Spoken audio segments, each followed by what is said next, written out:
जयपुर में आज हुई मंत्रिमंडल की बैठक में कई महत्वपूर्ण फैसले लिए गए। इस पर और ज्यादा बातचीत के लिए हमारे साथ जुड़ गए हैं वरिष्ठ पत्रकार विशाल सूर्यकांत शर्मा। विशाल जी, आपका बहुत बहुत स्वागत है डीडी न्यूज़ राजस्थान के प्राइम टाइम बुलेटिन पे। आज बहुत से अहम फैसले लिए गए। उनमें एक बहुत ही अहम फैसला था कि जिन व्यक्तियों की 2 से अधिक संतान हैं वह भी पंचायती राज संस्थाओं और नगरपालिका के चुनाव लड़ सकते हैं। किस तरह से ये लोकतांत्रिक अधिकारों का विस्तार, हम इसे किस तरह से मान सकते हैं? नहीं, देखिए, ये बहुत प्रतीक्षा इस तरह के फैसले की थी। एक दूरंदेशी ये फैसला है और वक्त की जरूरत थी। गांव में हमने देखा है कि कई ऐसे काबिल जनप्रतिनिधि थे जो इस राइडर के कारण चुनाव नहीं लड़ पाते थे। और गांव के अंदर आमतौर पर बड़े परिवारों का एक चलन रहता है। जी। तो ये एक व्यवहारिक पक्ष था और इस व्यवहारिक पक्ष के चलते आप किसी को लोकतांत्रिक संस्थाओं के चुनाव में हिस्सा न लेने दें, तो ये थोड़ा सा अव्यवहारिक था। काफी समय से इसकी मांग उठ रही थी। और इसमें एक और आपको बताएं कि महिलाओं की जी। भागीदारी को भी बढ़ाएगा ये फैसला। प्रतिनिधित्व के सही उचित मौके मिलते हैं तो किस तरह नेतृत्व की नई संभावनाएं खुलकर आती हैं? जी विशाल जी।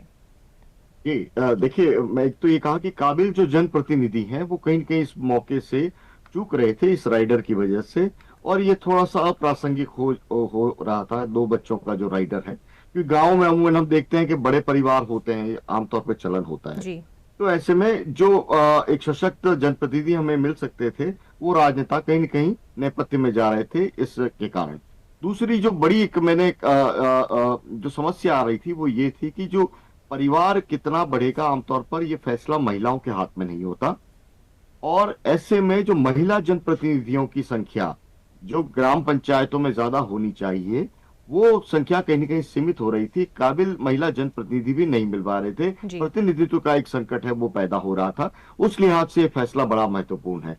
तीसरा, जब जिसको चुनाव लड़ना है वो फिर क्या अनवांछित कृत्यों में लग जाता था, चाहे वो जन्म तिथि का या शादी को छुपाना, बच्चों को छुपाना, जी।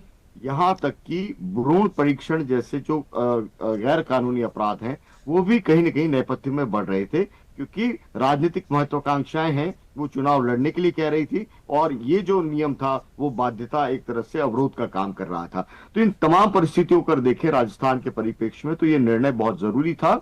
जी। परिवार एक निजी फैसला है और चुनाव लड़ना, एक सार्वजनिक जीवन के अंदर उतरना, वो जी। एक अलग है। इन दोनों को आप क्लब करके कहीं न कहीं एक लोकतंत्र के लिए, स्वस्थ लोकतंत्र की परंपरा में कहीं न कहीं बाधा उत्पन्न कर रहे थे। तो इस फैसले को उस रूप में देखा जाना चाहिए। आने वाले समय में आप देखिएगा कि कई जनप्रतिनिधि हैं, जी। वो इस राइडर से बाहर निकलकर पंचायती राज संस्थाओं के अंदर अपनी नुमाइंदगी करेंगे, अपना प्रतिनिधित्व संभालेंगे। बिल्कुल विशाल जी, आपने बिल्कुल सही कहा कि एक स्वस्थ राजनीति के लिए बहुत ज़रूरी है ये नियम आया, और किस तरह से आगे के समय में हम देखेंगे कि नए प्रतिनिधि सामने आएंगे।